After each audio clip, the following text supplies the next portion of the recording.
President Dr. John Magufuli inaugurates Terminal 3 at Julius Nyerere International Airport. A fire destroys shops in Chake Chake, Pemba.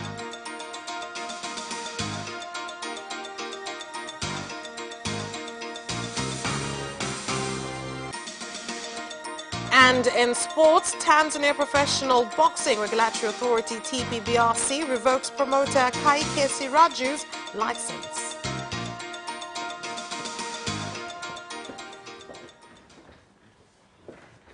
Good evening, this is Capital News at 9:30. My name is Vanessa Victor. Let's start off with the national news.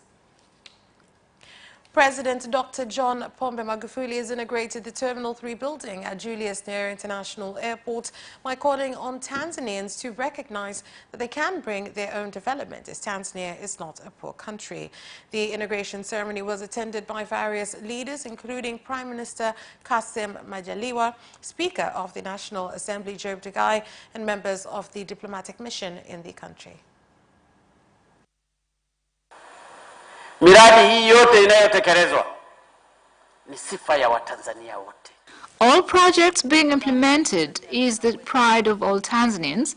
My fellow Tanzanians, we were told many times that Tanzania is poor. I want to tell you this, erase that reference. Our country is rich, and we were made to believe otherwise by those who wanted to exploit us as poor people. I've mentioned some of the projects which are worth trillions. Sometimes I sit and wonder, how has this been possible? We've made it. Wherever there is a will, God is there also. My fellow Tanzanians, God is with us. I cannot stand here and claim that this is because of me. I'm simply a driver. I do wonder sometimes that when God takes me, will the person who comes after me be able to finish this? This is because it requires the right heart. You do this while at the same time you get abused. But I must carry on because I do so for Tanzanians.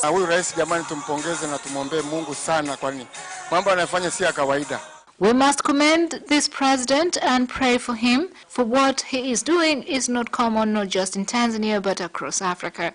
We have a true leader.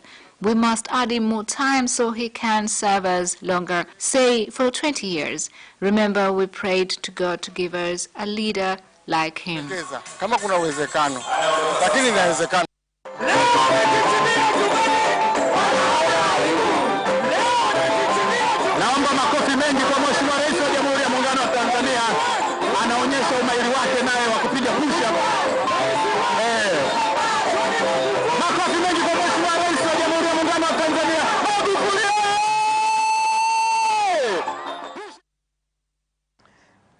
And a big fire has destroyed goods worth millions of shillings in shops at the Old Market area in Chake Chake town, Pemba.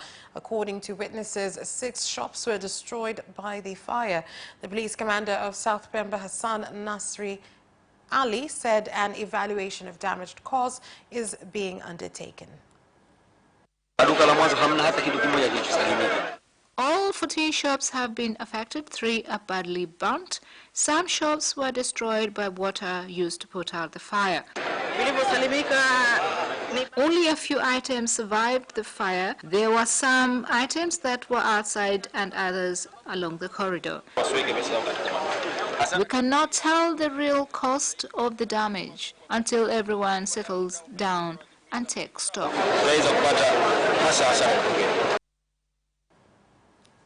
And Vice President Samia Suluhu Hassan has launched the 27th Farmers' Fair, known as Nane Nane, held nationally at Nyakabindi grounds in Bariadi District, Simiyu region, where she also launched a 10-year strategy on reduction of post-harvest loss.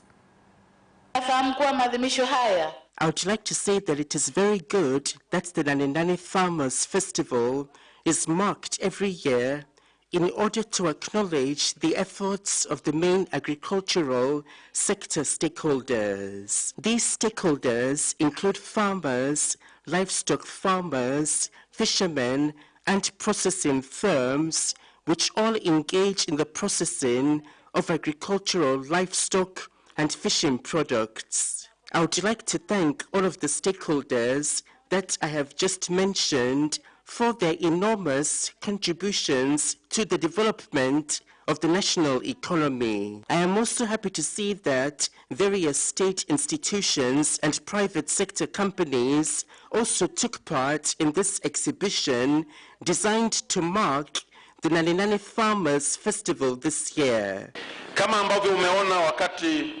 As you have seen, when we visited some of the areas, the organizers of this exhibition designed to mark the Naninani Festival for stakeholders like farmers, livestock farmers, fishermen, and cooperatives have left no stone unturned to ensure that this year's festival is a resounding success. Simiyu region has a great potential to produce cotton. At the moment, we are capable of producing more than 400 million kilograms of cotton. I would like to tell the various ministers of the Ministries of Investment, Industries and Agriculture that here in Simiyu region we are ready to implement the agenda of building a successful textile industry. The Minister of Energy, Dr. Medad Kalemani, has demoted the supervisor of the main power poles at Kinyerezi power generation plant following a power blackout this morning, which affected areas connected to the national grid. Minister Kalemani also gave the Director General of Tanzania Electric Supply Company, TANESCO, a 3-day deadline to explain on causes of the plant breakdown at Ubungo Power Station. Taarifa za msimamizi ambaye ni supervisor ambaye atakuwa atoe taarifa yeye kaletewa na watu wengine. The supervisor who was supposed to report was informed by someone else. It shows that he was not at the area and didn't supervise as he should. What I've decided to do is to remove him from his position. Any other persons linked to this will be dealt with accordingly. There was a fault which caused the current to pass through the conductors, but luckily there was no fire.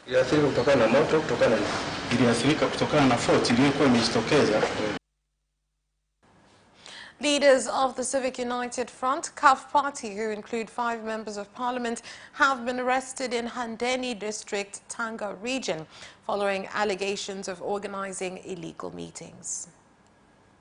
Kilichojili hapa ni kwamba wabunge wamekamatwa.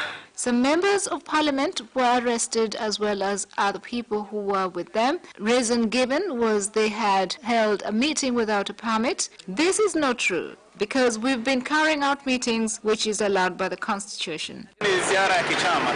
This is a party tour and we live in a democratic country and we shall not allow democracy to be suppressed. I'm making a follow-up on this incident so as to find out what happened.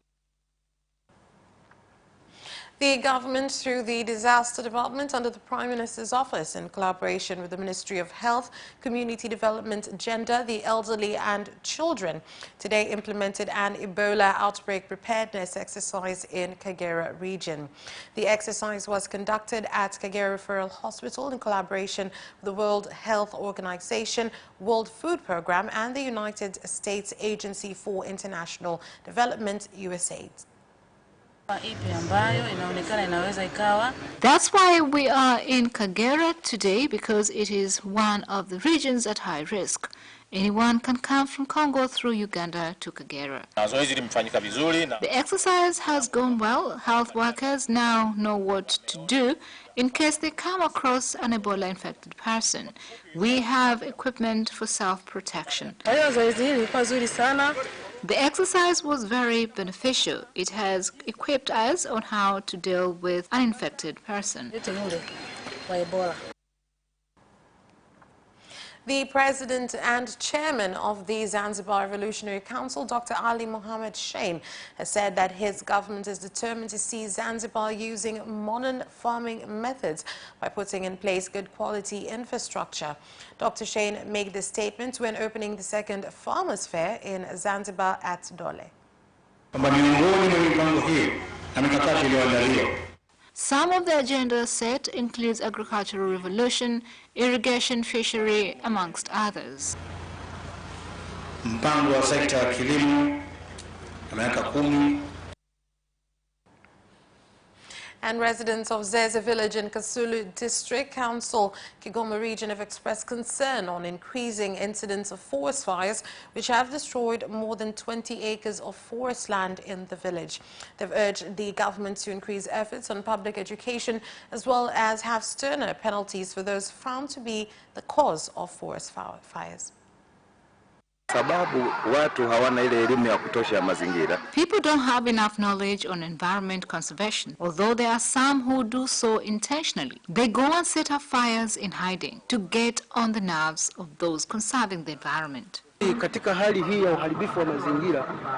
done our best to protect the environment, although there are some who hold misleading beliefs. However, we've been doing our best to stop that. Wakati mwingine wengine wanakuwa na mtazamo wa mira. That's all for national news. International news is next.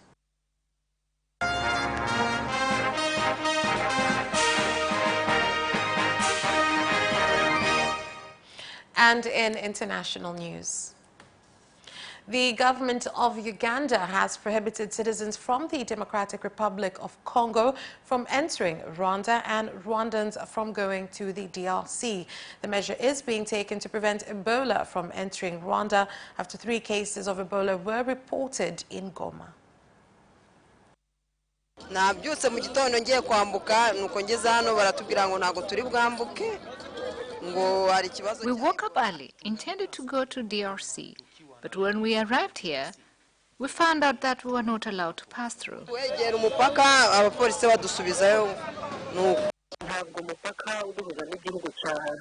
We have not closed the border, and whenever we do so, there is a special body which informs the general public.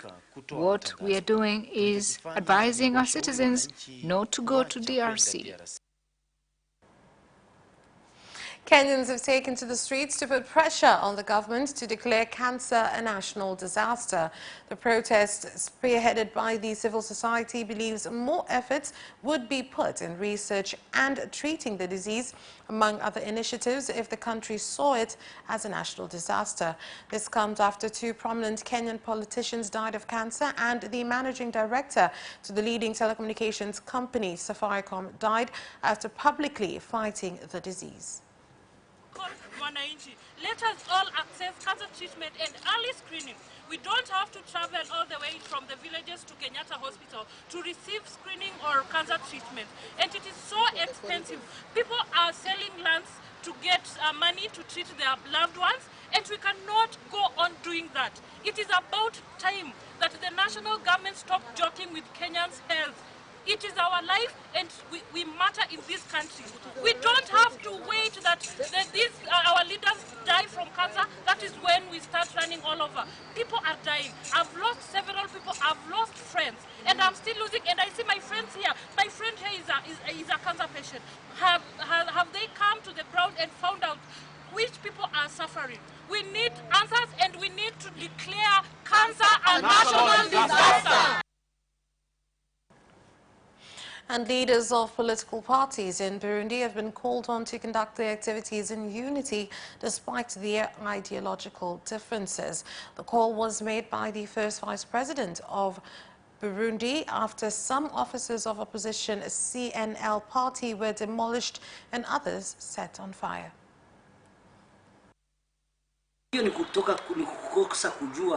Leaders at ground level have not seen the president's willingness to work within our party differences.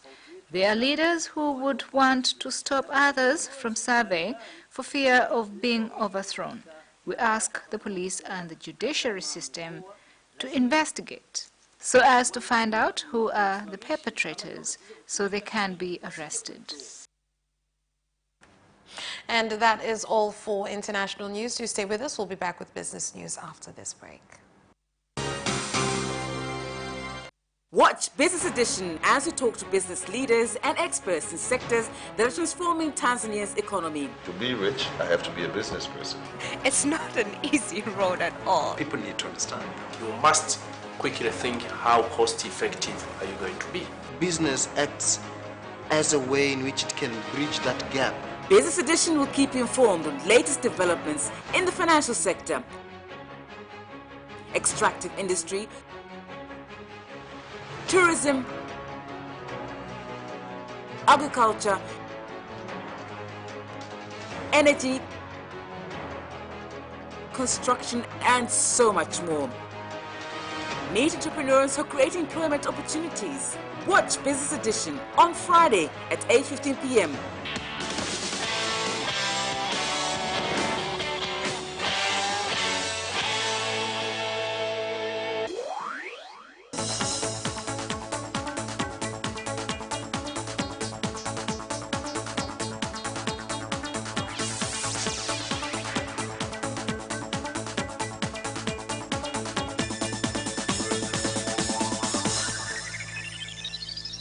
Thank you for staying with us. And in business news, Tanzania Agricultural Development Bank TADB has said improvements in the agricultural and livestock sectors will speed up the government's goal of making Tanzania an industrial economy.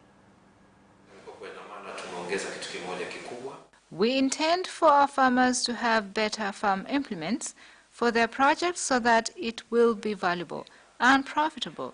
We are glad and believe that this is just a start. We hope to get more Kenyans.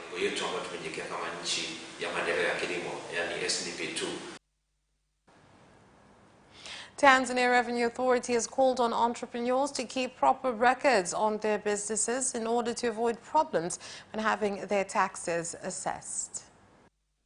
Kwa hiyo ili useme kwamba stahiki yangu ni milioni 5. You must provide documentation as proof of how much tax you should pay. Tax payable based on estimation creates room for corruption. Kukadiriana tu ndio inakaribisha vitu kama rushwa. Tunaangalia katika mtazamo wa importation. We must look at earnings on how much was paid on goods imported. We must have transparency. Kwenye forodha. The Deputy Minister of Land, Housing and Settlement Development, Dr. Angelina Mabula, has urged higher education graduates who took science courses to use their education in technology to start small and medium industries, which will contribute to the country's economic growth. Once you've graduated, you must stay creative and include others so we can have more scientists. It is clear that for an industrialized economy to be a success, we need experts from different fields.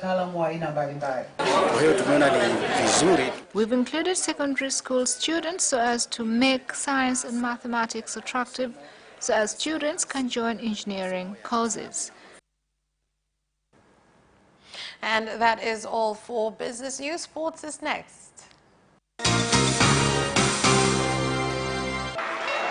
Away first time, good start from Bolt. Bolt leading a moment of going away. Gay trying to go with him, and he's going to be dragged through the second place, but he's going to win it by 2 meters. Away first time, good start from Bolt. Bolt leading a moment of going away. Gay trying to go with him, and he's going to be dragged through the second place, but he's going to win it by 2 meters.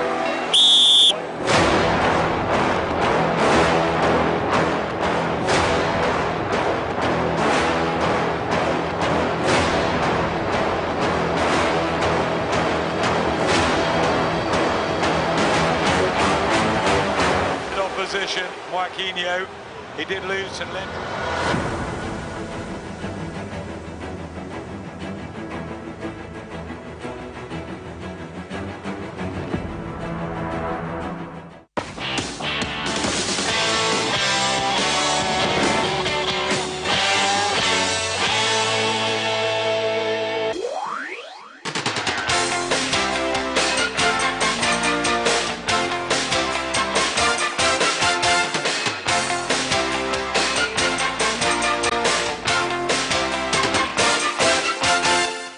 And in sports, Tanzania Professional Boxing Regulatory Authority TPBRC has revoked promoter Kaike Siraju's license for misconduct in several fights he organized. The third bout was between Paul Kamata and Abdullah Pazi, aka Dulambabe, and it was also postponed. This led to the technical committee suggesting to the managing committee, specifically to the general secretary, telling him the decisions of the managing committee after getting information from the technical committee. I would also like to remind Mr. Kaike that the Kaike promotion has debts, and among them is the funds to pay ring officials who were supposed to be paid the day of the fight. Simba Sports Club members and fans have been urged to donate blood to the needy, being part of activities leading up to Simba Day next week. We are asking our branch leaders, members and fans to supervise this and make sure we donate to the blood bank. A lot of people lose their lives through loss of blood, and sometimes the blood bank doesn't have adequate blood. So, as we did last year, we have decided to do so again this year. 2 centers have been set for tomorrow, Mbagala and Ubungo bus stand. Paulo Dybala intends to hold talks with Maurizio Sarri after he returns to training at Juventus before deciding whether he is prepared to join Manchester United. Here's the story. The Argentina international is wanted by United, who are offering Romelu Lukaku in a swap deal. Lukaku will be happy to join Juventus, but it is uncertain whether Dybala will accept a move to England. Dybala, who told Juventus after last season that he intended to stay, wants to understand Sarri's plans before making a final decision. Sarri has taken over from Massimiliano Allegri as head coach, but has not yet worked with Dybala, who was given time off after the Copa America. If Sarri informs Dybala that he does not see regular first-team place for him, the player will give serious consideration to joining United. And Mauricio Pochettino has admitted Tottenham faced a nervous wait to discover the extent of one Foyth's injury after defender was carried off during the Audi Cup final victory over Bayern Munich. Here are more details. A Foyth came off the bench at half-time at the Allianz Arena, but had to be withdrawn after appearing to suffer an ankle injury. Tottenham, who had led 2-0 thanks to goals from Eric Lamela and Christian Eriksen before being pegged back to 2-0 later on, went on to win the match 6-5 on penalties. But there was more concern afterwards about the Argentinian defender, who had been earmarked as a potential replacement for Kieran Trippier at right back this season after the England defender joined Atletico Madrid. Andy Murray and brother Jamie battled past French pair Nicolas Mahut and Edouard Roger Vasselin at the City Open in Washington. Here's more. The former world number 1 has so far been restricted to doubles action since returning to the game following his hip resurfacing operation in January, and played in the mixed event alongside Serena Williams at Wimbledon. Murray, who has suggested his singles return may be closer than he originally thought, produced a composed display alongside his brother as they progressed to the quarterfinals with a gutsy 6-4, 6-7, 7, 10-5 win and a tie-break decider. A return to the hard courts in August appears in Murray's sights, but that could yet been delayed until after the U.S. Open.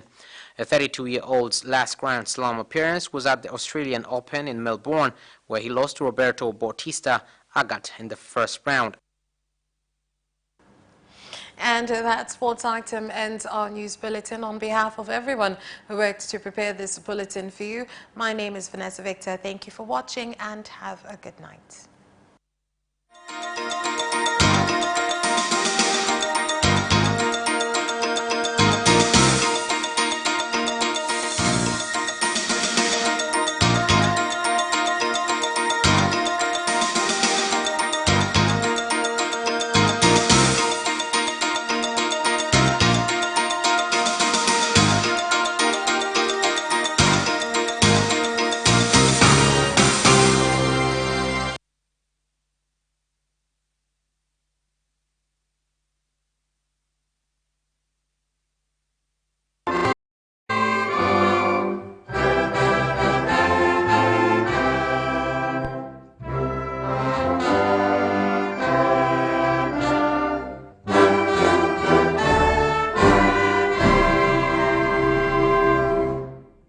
au kama ni ajali, zile pingili za uti wa mgongo zimevunjika, ukiwahi kufika hapa sisi tuna stabilize, tunaita cervical stabilization.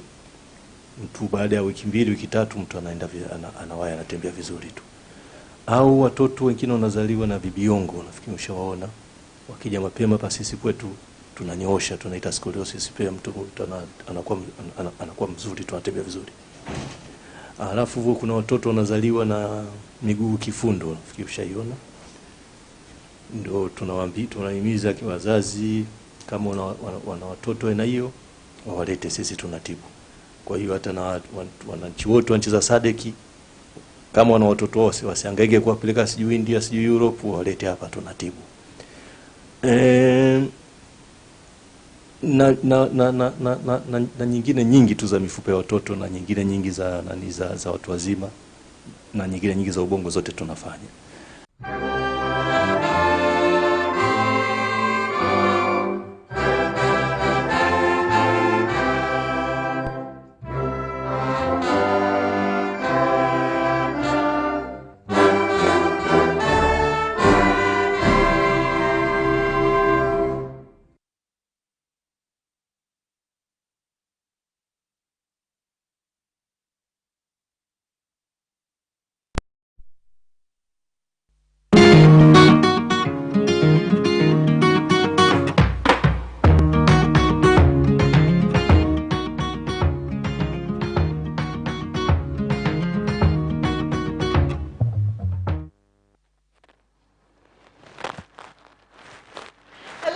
Welcome to Cap Chat. This is a show that's very interactive. We talk about what's been trending throughout the week. And of course, I will not be by myself. I have my amazing co-host, Sebastian Kaloa, and Nancy Masengo. We're going to be talking about a whole plethora of different things. And to kick things off, tuanze na Instagram. So hii ni issue ya Instagram ambayo ilikuwa imeongelewa kwa muda mrefu. Watu they didn't like it, they didn't want it. But Instagram naona wamezidi kupush forward. So wanafanya trials kwenye nchi 7. Kwenye hizo nchi 7 wametoa the likes viewing option. So wewe ukipost picha yako mimi nikilike watu 100, watu 1000, watu milioni 1, sisi hatuwezi kuona. Wewe mwenye account yako ndio unaweza kuona watu wangapi wamelike picha yako. Do you guys think that this is a good move? Because personally, I think it's a good move because Instagram is turned sort of into this popularity contest, like bullying gang situation. Yeah, okay. If you ask me, sioni kama. Okay, there's pros and